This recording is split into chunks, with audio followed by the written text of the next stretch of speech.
తమకు రావాల్సిన ఈపీఎఫ్ సొమ్ము చెల్లించకుండా ఇబ్బందులు పెడుతున్నారని విశాఖ స్టీల్ ప్లాంట్ విశ్రాంత ఉద్యోగులు ఆవేదన చెందుతున్నారు. ఉక్కు ఫ్యాక్టరీలో సుమారు 35 ఏళ్లుగా సేవలు అందించి పదవీ విరమణ అనంతరం ఉపయోగపడుతుందనుకున్న కొద్దిపాటి సొమ్ము అందక ఇబ్బందులు పడుతున్నామని చెబుతున్నారు. అడిషనల్ ప్రావిడెంట్ ఫండ్ విభాగంలో విశ్రాంత ఉద్యోగులు కార్మికులు జమ చేసిన సొమ్ము సుమారుగా 418 కోట్ల రూపాయలు ఉన్నా సంబంధిత అధికారులు తమకు ఇవ్వటం లేదంటున్నారు. ఫలితంగా 3 నుంచి 4 వేల రూపాయలతో జీవనం సాగిస్తున్నామని విశ్రాంత ఉద్యోగులు అంటున్నారు. కేంద్ర ప్రభుత్వం స్పందించి తమకు న్యాయం చేయాలని కోరుతున్నారు. ఈ అంశంపై మరింత సమాచారం మా ప్రతినిధి ఆదిత్య పవన్ అందిస్తారు. ఆంధ్రుల హక్కు విశాఖ ఉక్కు. అలాంటి విశాఖ ఉక్కు పరిశ్రమలో సుమారుగా 35 సంవత్సరాల పైగా అక్కడ స్టీల్ ప్లాంట్ లో సేవలందించి వివిధ హోదాలో సేవలందించి ముఖ్యంగా పెన్షన్ పరంగా పడుతున్నటువంటి ఇబ్బందులు పరిష్కరించమని తమ యొక్క గోడు వెళ్లబోసుకున్నారు. ప్రస్తుతం మనతోటి విశాఖపట్నం స్టీల్ ప్లాంట్ లో పనిచేసి విశ్రాంత ఉద్యోగులు ఉన్నారు. వారి సమస్య ఏమిటి, అసలు ఏ రకమైన ఇబ్బందులు పడుతున్నారో వారి మాటల్లో తెలుసుకుంటారు. ఎన్ని సంవత్సరాలు తమ యొక్క సర్వీస్ని ఇచ్చారు, ఎలాంటి ఇబ్బంది పడుతున్నారు? నేను 38 సంవత్సరాలు పైబడే స్టీల్ ప్లాంట్ లో సర్వీస్ చేశాను సార్. పెన్షన్కి సంబంధించి 2016లో రిటైర్ అయిన 8 సంవత్సరాలు అయింది. నేను సుమారుగా 27 లక్షల రూపాయలు కట్టానండి. వాళ్ళ డిమాండ్ నోటీస్ మీద 27 లక్షల రూపాయలు కట్టాను. కట్టి సుమారుగా 14 నెలలు అయిపోయింది. ఇప్పటికీ పెన్షన్ లేదు. అలాగే నా డబ్బులు కూడా ఓకే, పెన్షన్ లేకపోయినా ప్రస్తుతానికి పర్వాలేదు.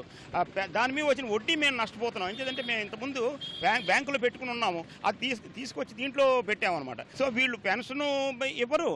దాని మీద పోనీ ప్రతి నెల వడ్డీ ఇచ్చేసారనుకోండి, మాకు పెన్షన్ శాంక్షన్ చేయడానికి 2-3 నెలలు పట్టినా సరే ప్రతి నెల వడ్డీ ఇచ్చేసారనుకోండి, మాకు ఇబ్బంది ఉండదు.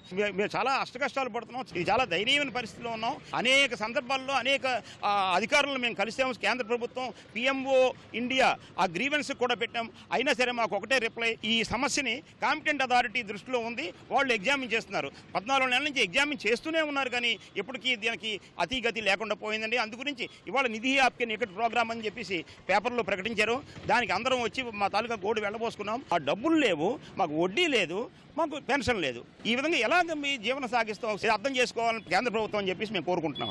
సార్, నా పేరు వెంకట్రావు అండి. నేను సీనియర్ మేనేజర్గా 22 ఆగస్టులో రిటైర్ అయిన వెంటనే నా దగ్గర మిగిలిన 20 లక్షల రూపాయలు అన్ని పోను పిల్లల గురించి దాచుకున్న డబ్బులు ఉంటుంది. దాన్ని ఎలా ఏం చేశానంటే, కనీసం నెలకు 30,000 వస్తుంది కదా, నాకు ఆధారంగా ఉంటుంది, పెన్షన్ లేదు కదా, మాకు పాత పెన్షన్ మహా అయితే 3,000 కన్నా ఎక్కువ రాదండి. దాని ప్రకారం మేము ఆ డబ్బుల్ని అట్లా డైవర్ట్ చేసి కట్టుకొని ఇప్పుడు నానా ఇబ్బందులు, నానా కష్టాలు పడుతున్నామండి. పిల్లలకి ఏదైనా ఇవ్వడానికి కూడా అవసరం లేకుండా పోయింది. ఇప్పుడు వాళ్ళు ఏంటంటే ఎన్నిసార్లు ఎంతోమంది అధికారులను కలిసామండి.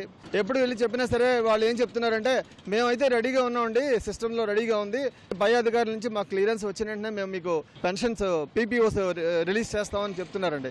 మేము ఎప్పటి నుంచి పోరాటం చేస్తున్నామండి అందరం కలిసి.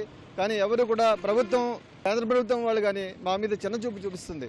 మా ఈ గోడుని విన్ని దాన్ని సాల్వ్ చేస్తారని కోరుకుంటున్నాను. ఇది అది అని కాకుండా వారు ఏ లెక్క ప్రకారం అయితే మనకు ఇంత కట్టు అని చెప్పారో కళ్ళు మూసుకుని ఎప్పుడు విదిన్ నో టైం ఆ ఇంట్రెస్ట్లు అవి కూడా మేము ఆలోచించకుండా ఎంతైతే అంత ఎక్కడిదక్కడ దానికి డిమాండ్ నోటీస్ ప్రకారం ఆలోచించి కట్టాము. ఎందుకంటే మా తర్వాత ఇబ్బందులు ఏమి రాకుండా జరుగుతాయని నమ్మి చేసిన దానికి అండ్ బాగా నమ్మకం కల్పించి పిఎఫ్ ఆఫీస్ వాళ్ళు ఈ డబ్బంతా తీసుకోవడం జరిగింది. దాని తర్వాత యాక్షన్ ఇంత డిలే చేయడం అనేది సమంజసం కాదు. ఖచ్చితంగా పెన్షన్ అనేది తేలిగ్గా ఇచ్చే పరిస్థితే, అయినా కానీ జాప్యం చేయడం అనేది సమంజసం కాదని చెప్పడం జరుగుతుంది. విశాఖ స్టీల్ ప్లాంట్ లో విశ్రాంత ఉద్యోగులుగా ఉండి ఎన్నో ఇబ్బందులు ఎదుర్కొంటున్నారు. కనీసం ఇప్పటికైనా సరే కేంద్ర ప్రభుత్వం దీని మీద దృష్టి పెట్టి తమకు న్యాయం చేయాలని, న్యాయబద్ధంగా తాము చెల్లించినటువంటి సొమ్ముల్లో తమకు దక్కాల్సినటువంటి సొమ్ములను ఇవ్వాలనేటువంటి ప్రధాన డిమాండ్ని ఇక్కడ ఉన్నటువంటి స్టీల్ ప్లాంట్ విశ్రాంత ఉద్యోగులంతా కూడా వ్యక్తపరుస్తున్నారు.